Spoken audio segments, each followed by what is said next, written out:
Début. La corvée infernale. La vidéo commence avec Mordecai, Rigby, Gumball et Darwin qui nettoient sans eau le pont du Thousand Sunny. Ils sont arrivés là après avoir ouvert un coffre au trésor maudit dans le grenier du parc. Luffy, ravi d'avoir de nouveaux amis, leur a confié une tâche simple, astiquer le pont. Rigby se plaint. C'est nul. On est sur un bateau pirate. On devrait chercher de l'or, pas passer la serpillière. Dans la cuisine, Sanji, non visible, seulement sa voix, crie à Luffy de ne pas toucher aux fruits bizarres qu'il a trouvés et qu'il garde pour l'étudier. Luffy sort de la cuisine en tenant un fruit du démon aux spirales hypnotiques, le Nori Nori no Mi, le fruit de l'échange. Il le pose sur le pont, à côté d'un seau d'eau, et parle aider Usopp à réparer quelque chose. Gumball, fasciné, s'approche du fruit. Waouh, ça a l'air bizarre. Rigby le pousse. Mange-le, c'est sûrement un fruit super rare. Mordecai hurle. Non, ne faites pas ça. Mais Gumball, sous la pression, a déjà croqué dedans. Il fait une grimace. Berk, ça a le goût de vieilles chaussettes. Milieu, l'escalade du chaos. Rien ne se passe. Rigby est déçu. Bidon. Darwin, qui passait la serpillière, glisse sur une flaque d'eau. Gumball, par réflexe, tend la main pour le rattraper. Soudain, zap, pam. La flaque d'eau sur le pont et le chapeau de paille de Luffy, posé sur une chaise, échangent leur place. Le chapeau est maintenant une flaque et une petite pile de paille sèche est sur le pont.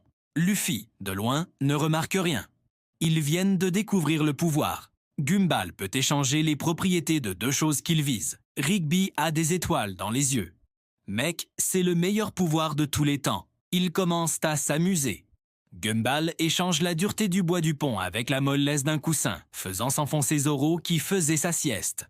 Il échange la couleur du ciel avec celle de la mer. Le chaos s'installe. L'apogée arrive quand il voit un navire de la marine au loin. Rigby a une idée géniale. Échange notre boulet de canon avec leur drapeau. Ils ne comprendront rien.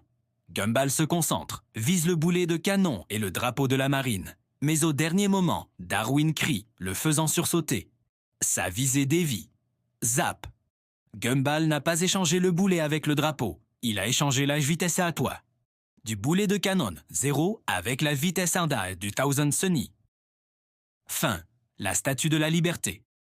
Le bateau s'arrête net. Le boulet de canon, lui, est propulsé à une vitesse phénoménale. Non pas vers le navire de la marine, mais vers le ciel. Il monte, monte, monte, puis retombe. Luffy, Zoro, Mordecai, Rigby, Gumball et Darwin lèvent tous les yeux. Le boulet de canon fonce droit sur eux. Panique générale. Luffy crie « Gum Gum Balloon » et gonfle son ventre pour amortir le choc. Le boulet frappe Luffy, rebondit sur son ventre et atterrit pile sur la tête de la figure de proue en forme de lion, la brisant net. Silence. Le navire de la marine, voyant le bateau des chapeaux de paille s'arrêter et s'autodétruire, continue sa route, confus. Plan final. Le Thousand Sunny flotte, immobile, avec une figure de proue cassée. Luffy, dégonflé et furieux.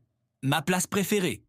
Zoro dégaine ses sabres, prêt à découper Gumball. Mordecai et Darwin sont assis, complètement abattus.